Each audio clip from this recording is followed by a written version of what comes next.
You've seen those Instagram posts, right? Perfect sunset, caption about living in pure bliss and transcending all suffering. That's not awakening, that's marketing.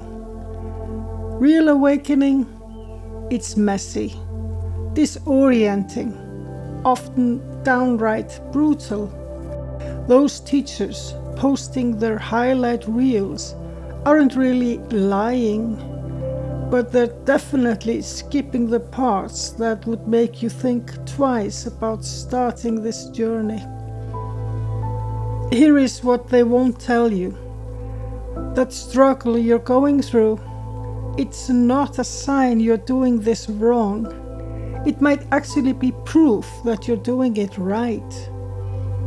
The darkness, the confusion, that feeling like your entire world is crumbling. These aren't detours from awakening. They are the awakening.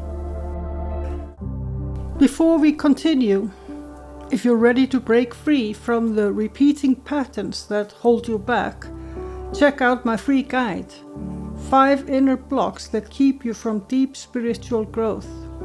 The link is waiting for you in the top comment below. The first harsh truth nobody prepared you for is this.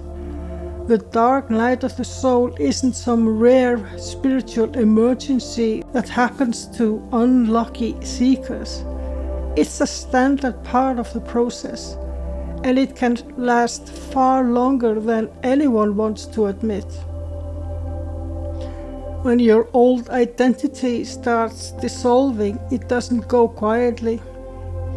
Everything you thought you knew about yourself, your relationships, your purpose, it all gets thrown into question. The beliefs that once gave you life structure suddenly feel hollow. The goals that used to drive you now feel meaningless. The person you thought you were seems like a stranger. This isn't depression, though it can feel similar. Depression tells you nothing matters and nothing will change. The dark night tells you nothing you thought mattered actually does, but something deeper is trying to emerge.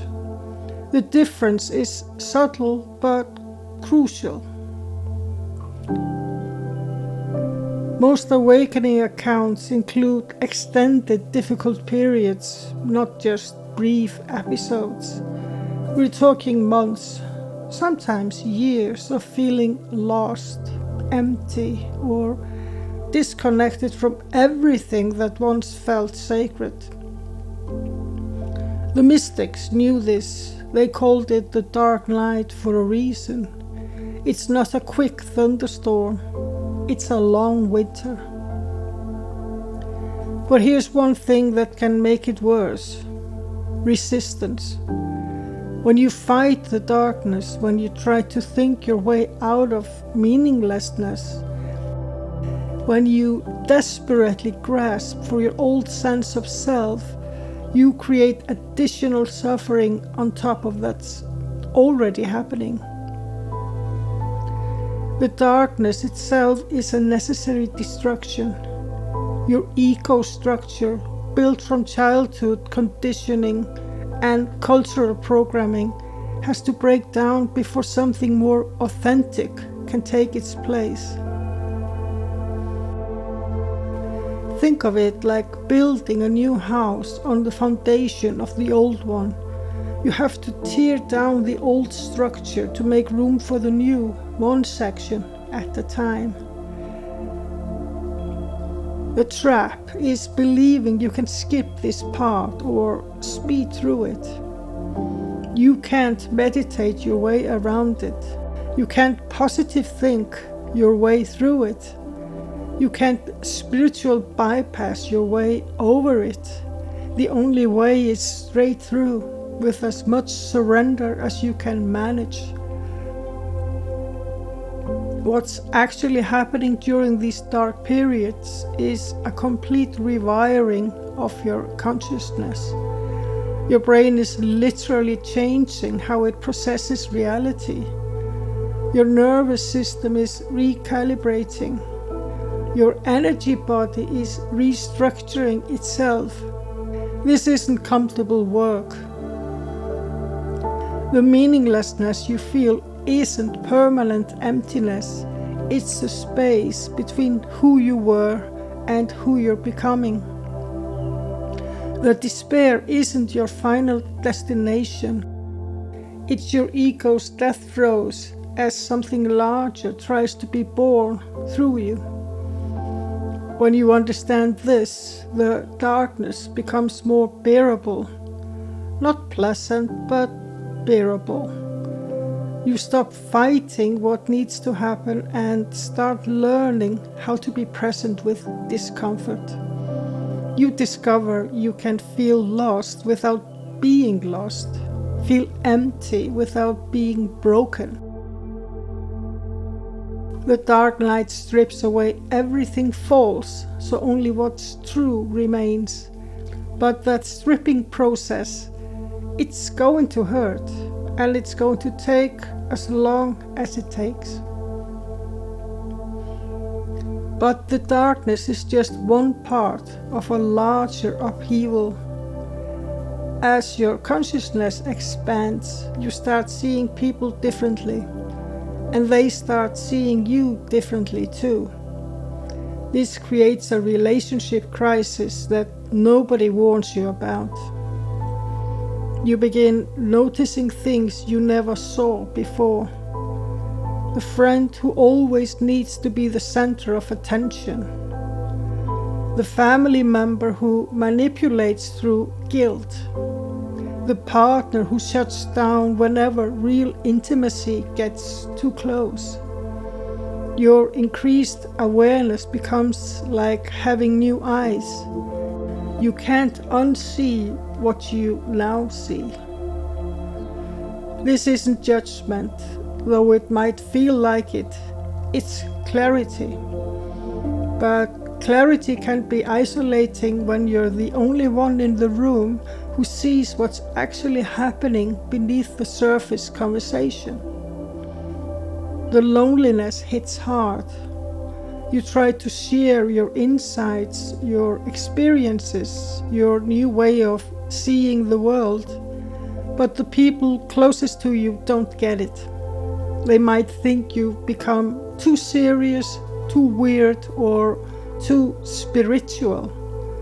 They miss the old you, the one who didn't question everything, who went along with surface level interactions, who didn't rock the boat. Some relationships naturally fall away during this process. The drinking buddies who only connected through complaints about work. The friends who bonded over gossip and drama. The acquaintances who shared nothing deeper than weather talks or weekend plans. As you change, these connections feel increasingly hollow. Your increased sensitivity makes everything more intense. You feel other people's emotions like they're your own. You can sense the anxiety someone's carrying before they even speak. You pick up on the unspoken tensions in a room within minutes. This energetic awareness can be overwhelming when you're still learning how to manage it. Family gatherings become exhausting. You love these people, but sitting through hours of unconscious patterns and surface conversations drains you completely. You start declining invitations, not because you don't care, but because you literally can't handle the energetic overwhelm. Then comes the judgment from others. You've changed too much. You think you're better than us now. You used to be fun. These comments sting because part of you wonders if they're right. Are you becoming insufferable? Are you losing your humanity in pursuit of spirituality? The challenge is learning to set boundaries without becoming isolated. You need space to integrate your new awareness, but you also need human connection. The trick is finding the middle ground between honoring your sensitivity and staying engaged with the world. Some people in your life will grow with you. They will be curious about your changes, supportive of your journey, even if they don't fully understand it. These relationships deepen in beautiful ways as you both learn to communicate more authentically. But others will resist your transformation. They will try to pull you back into old patterns, old ways of being, old conversations that no longer serve you. This isn't necessarily malicious. They are often scared of losing the version of you they knew and loved. The grief is real. You mourn the relationships that can't evolve. You grieve the parts of yourself that no longer fit with certain people. You feel sad about the distance that grows between you and people you genuinely care about.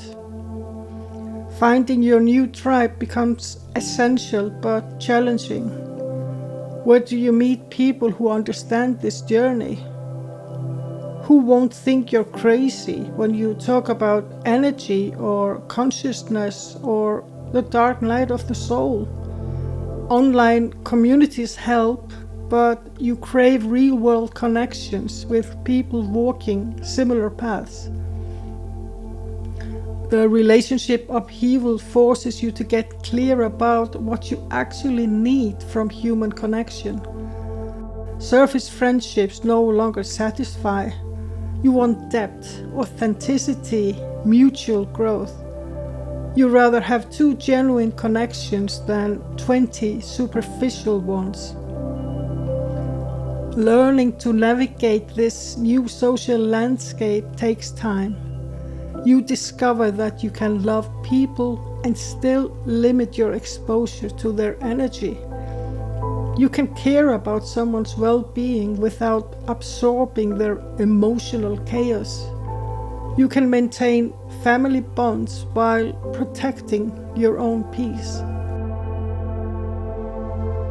These relationship shifts reflect an even deeper transformation happening within. Your entire life structure, career, lifestyle, daily habits, living situation, everything you built your adult life around might suddenly feel completely wrong. The career that once excited you now feels soul-crushing. Not because the work itself changed, but because your values completely shifted. You can't fake enthusiasm for goals that no longer align with who you're becoming. The corporate ladder you were climbing doesn't lead where you want to go. Your body becomes hypersensitive to everything. Foods you ate for years suddenly make you sick. Environments that never bothered you now feel toxic. Loud spaces overwhelm you. Crowds drain you. Your nervous system is recalibrating and it's rejecting anything that doesn't support your new frequency. Old habits that once comforted you now create internal conflict. The evening glass of wine makes you feel disconnected from your body. The mindless TV watching feels like spiritual numbing. The social media scrolling leaves you agitated and empty. Your system is becoming more refined, more sensitive to what serves and what doesn't. The discomfort of outgrowing old patterns is intense. Part of you wants to go back to unconscious living because it was easier. But you can't unknow what you now know. You can't unfeel what you now feel. Trying to force yourself back into old ways of being creates a war inside yourself. This is where many people panic and try to make dramatic changes all at once. They quit their job without a plan. They end relationships abruptly. They move across the country thinking geography will solve their inner upheaval. But external changes without internal integration often create more chaos. The key is making practical changes without destroying your stability. Maybe you can't quit your job immediately, but you can start exploring what work would actually fulfill you. Maybe you can't move right away, but you can create a more supportive environment where you are. Your living space might need to change too. You crave more simplicity, more nature, more quiet. The apartment that felt perfect 5 years ago now feels cluttered and chaotic. You want space that supports contemplation, not constant stimulation. Community support becomes crucial during these transitions. You need people who understand that these changes aren't midlife crisis or running away from responsibility. They're authentic responses to authentic transformation. Having others who have walked this path helps you trust the process instead of fighting it. The important thing to remember is that these changes are signs of authentic growth, not spiritual bypassing. You're not running away from anything. You're moving towards a life that actually reflects who you're becoming. Before we wrap up, if you found this helpful and want to go deeper, remember that free download I mentioned, 5 inner blocks that keep you from deep spiritual growth. The link is waiting for you in the top comment below. So that's the truth about spiritual awakening. It's reconstruction, not just enlightenment. The dark nights, the relationship upheavals, the life structure changes. They are not signs that something's wrong with your awakening. They are signs that it's working. Millions of people have walked this path before you. They've survived the intensity, integrated the changes, and found their way to a more authentic way of being. You're not broken. You're breaking open. And that breaking open, as uncomfortable as it is exactly what creates space for who you're meant to become. If you're in the thick of this process right now, I recommend you find others who understand this journey. You don't have to walk this path alone.